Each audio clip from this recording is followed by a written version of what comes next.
আসসালামু আলাইকুম guys, my hobbies ব্লগে আপনাদের স্বাগতম। আশা করি সবাই ভালো আছেন, আমিও ভালো আছি। তো আজকে আমার বাগানে ছোট্ট দুইটা প্রজাপতি সাদা রঙের দেখতেই পাচ্ছেন ঘোরাঘুরি করছে। তো আমি ভাবলাম যে যেহেতু হাতের কাছে মোবাইলটা আছে একটু আপনাদের মাঝে শেয়ার করি। তো প্রজাপতিগুলো কিন্তু খেলতে খেলতে একটা ড্রেনের মধ্যে চলে যায়, আর একটা কিন্তু এই পাশের বাগানে চলে আসে। তো এটা কি ড্রেনে পড়ে মারা গেল নাকি আমি জানি না, কিন্তু এটা অবশেষে কিন্তু রাস্তার দিকে চলে যায়। আজকে কিন্তু সকাল থেকেই মেঘলা আকাশ, আর হঠাৎ করেই 12টা সাড়ে 12টার দিকে প্রচুর বাতাস হয়। তো বাতাসের মধ্যে মনেই হচ্ছে যে ঝড় কিংবা বৃষ্টি আসবে, কিন্তু অবশেষে বৃষ্টি আর হয় না। তো ওদিকে কিন্তু আমার চালের অবস্থা আপনারা আগেই জানেন, খুব বাজে অবস্থা।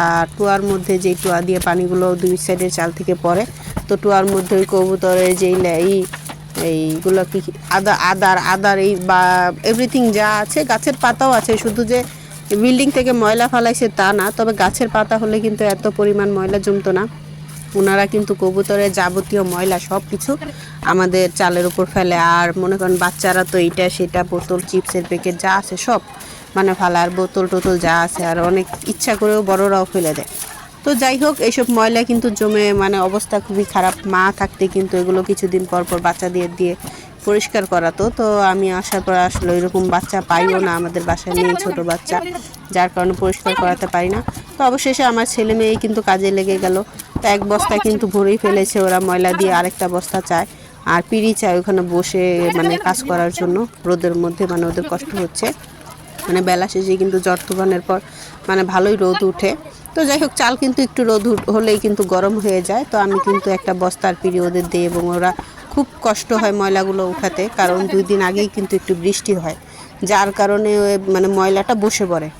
তো যাই হোক, অবশেষে কিন্তু মনে করেন মানে ময়লাগুলো পরিষ্কার করতে যেমন কষ্ট, আর ময়লাগুলো কিন্তু আজকে ওরা পুরোপুরি পরিষ্কার করতে পারেনি। আমি আরেকদিন ভিডিওতে দেখাবো যে পুরো চাল মানে পরিষ্কার করা হয়েছে। আপনারা যদি ভালো লাগে অবশ্যই কমেন্টও করবেন, তাহলে আরেকদিন আপনাদের মাঝে এই ভিডিওটা শেয়ার করব। তো আজকে আমার ছেলে মাদ্রাসায় চলে যাবে, যার কারণে ও যতটুকু পেরেছে মানে চেষ্টা করেছে, আর পরিষ্কার করার মানে চেষ্টা করেছে আর কি।